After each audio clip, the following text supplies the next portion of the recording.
तो hello guys, कैसे हो आप सब। आई होप सब मज़े में होंगे।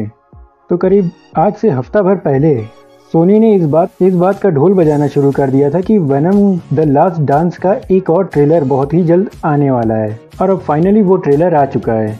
हालांकि इस ट्रेलर के ऊपर वीडियो बनाने में मैं थोड़ा लेट हो गया हूँ, पर फिर भी देर है पर अंधेर नहीं।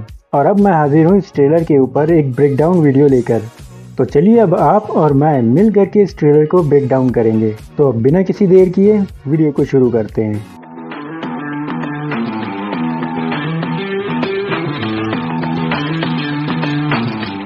तो ट्रेलर शुरू होता है और हमें एक प्लेन दिखाया जाता है जिसके अंदर सभी यात्रीगण बड़े आराम से बैठे होते हैं। वहीं उस प्लेन के दूसरी तरफ साइड में एडी ब्रॉक वेनम के जरिए चिपका हुआ होता है, जहां वेनम एडी से कहता है कि मैंने तुमसे कहा था ना कि हम उड़ सकते हैं। जिस बात पर एडी ब्रॉक टॉम क्रूज का रेफरेंस देते हुए कहता है कि ये सब मेरे बस का नहीं। पर तभी अचानक वहां पे एक जेनोफेज टपक पड़ता है। और देखने वाली बात यह है कि ये एक हवाई जहाज के ऊपर बीच हवा में टपक पड़ता है, पता नहीं कैसे।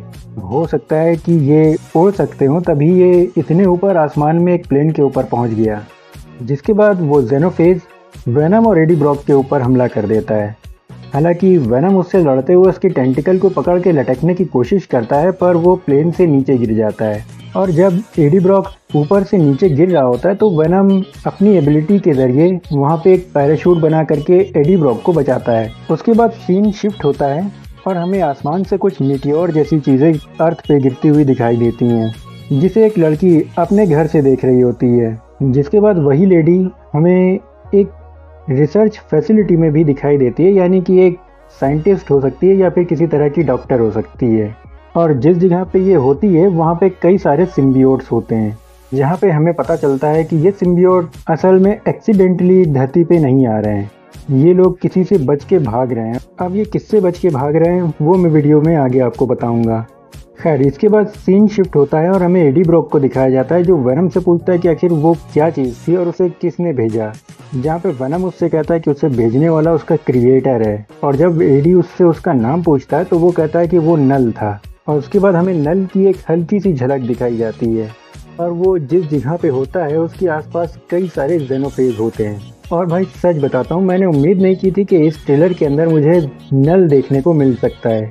और अगर आप नल कौन है ये नहीं जानते तो नल मार्वल कॉमिक्स के अंदर एग्जिस्ट करने वाला एक बहुत ही पावरफुल विलन है, जिसके बारे में कहा जाता है कि इसी ने सिम्बियोट्स को क्रिएट किया। और ये पूरी तरह से एक डार्कनेस में रहने वाला एक कैरेक्टर है, यानी ये जिस जगह पे रहता है वहाँ पे रोशनी बिल्कुल भी नहीं होती। और इसका सबसे पावरफुल वेपन है द ऑल ब्लैक नेक्रोसॉर्ड। इसका नाम आपने एमसीयू मूवी में पहले सुना होगा, जो कि थी थॉर लव एंड थंडर, जिसका इस्तेमाल करके गॉड द गॉड बुचर कई सारे गॉड्स को मार देता है। तो असल में वो सॉर्ड इसी से बिलोंग करती है। और ये कैरेक्टर इतना ज़्यादा पावरफुल है कि इसे स्पाइडरमैन और वेनम तो छोड़ो, उसके साथ और सिम्बियोट्स भी आ जाएं तो भी नहीं रोक पाएंगे। और जब मार्वल कॉमिक्स के अंदर इसकी एंट्री हुई थी तो इसे रोकने के लिए पूरे के पूरे एवेंजर्स और एक्समैन की टीम साथ मिलकर लड़ी थी, और तब जाके वो इस विलन को हरा पाए थे।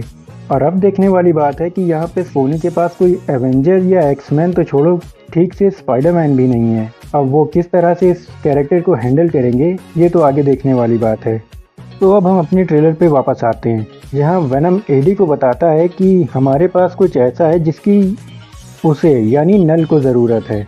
और इसके बाद फिर से सीन शिफ्ट होता है और हमारे सामने डिटेक्टिव मुलिगन का वही वाला सीन आता है जो हमने पिछले ट्रेलर में देखा था। पर यहाँ पर हम मुलिगन के अंदर जो सिम्बियोट है उसकी आवाज़ सुन पाते हैं, जो कि कहता है कि अगर एडी ब्रॉक और वेनम साथ में रहे तो ये दुनिया तबाह हो जाएगी। और गाइज उसके बाद फिर से सीन शिफ्ट होता है एडी ब्रॉक और वेनम की तरफ, जहाँ पे वेनम उससे कहता है कि हमें भेष बदलना होगा। तो वो एक आदमी के मुंह पे चमाट मार करके उसके कपड़े छीन लेता है।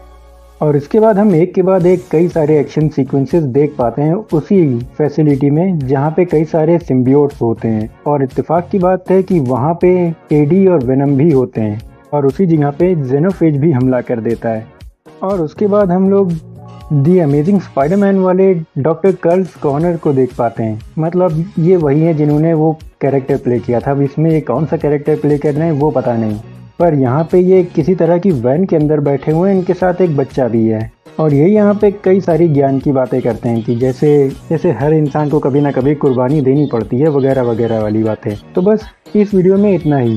हालांकि इस ट्रेलर से रिलेटेड बात करने के लिए अभी भी कई सारी टॉपिक्स हैं और चीज़ें हैं, पर मैं उनके लिए एक अलग वीडियो लेकर के आऊँगा। और हाँ, इस ट्रेलर में जो नल दिखाया है मुझे लगता है कि कहीं ना कहीं इसके तार जाकर के MCU से कनेक्ट होंगे।